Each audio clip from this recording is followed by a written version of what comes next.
Jesus is King. Romans 15 is where we're picking up this weekend, starting in verse 8, going through verse 13. It's going to remind us of this foundational truth for our lives. Jesus is King. I won't even ask some of you what time Wednesday morning you woke up and checked your phone. Because I know some of you didn't even go to bed. Like Tuesday night, you were like switching back and forth between Fox News and CNN so quick. You pulled a muscle, you still haven't physically recovered from it and never really went to sleep. And for others of you, you tossed and turned all night. Your alarm went off, but you were already awake, just refreshing, trying to figure out what are the results of the election. And in that moment, pay attention to your physical response. Did your heart beat a little bit faster? Did you have a knot in your stomach? Was it a sense of anxiousness? Because I'm convinced that in that moment, it creates for us some space to learn something about ourselves. Specifically, where is it that we put our primary hope? And what is required for us to have joy and peace in our lives? It's not just election results that create this moment of truth. It might be when you're driving in your car and you get a notification on your phone from your investment app.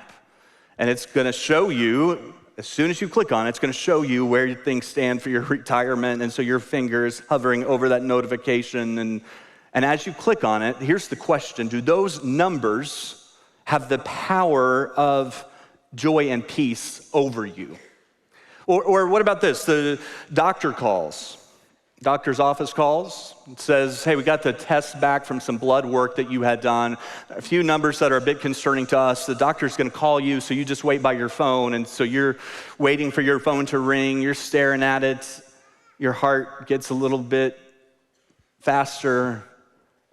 Does that phone call have that kind of power over you? Do you find that in that moment, like peace and joy in your life hangs in the balance of whatever you might hear on the other end of that phone call? Or what about this? It's a special date. The restaurant has been picked. Your words have been rehearsed, and you're going to tell the person you love how you feel about them. And so you pour your heart out there, you lay it all on the table, and then after you do, there's this brief moment of silence where it's a little scary, because you recognize how much hope you're putting in how this other person feels about you. Like your peace and joy feels like, for the future, feels like it's gonna be determined by how this person feels about you, something that you have almost no control over. These moments create a moment of truth where we just learn something about ourselves. And it's not to say, don't get me wrong here, I'm not saying that elections and retirement accounts and blood work and relationships don't matter. Yeah, of course they matter, they're important. But whether you experience in those moments devastation or delight, they have the power to show you where you've put ultimate hope and where you need to get peace and joy from. And sometimes what we find out about ourselves is that our peace and joy and our hope have been held hostage. So in Romans chapter 15, Paul is writing to the church to remind them that there is one true source of hope. And he prays a prayer over them in verse 13. I want to read to you. This is out of the New Living Translation.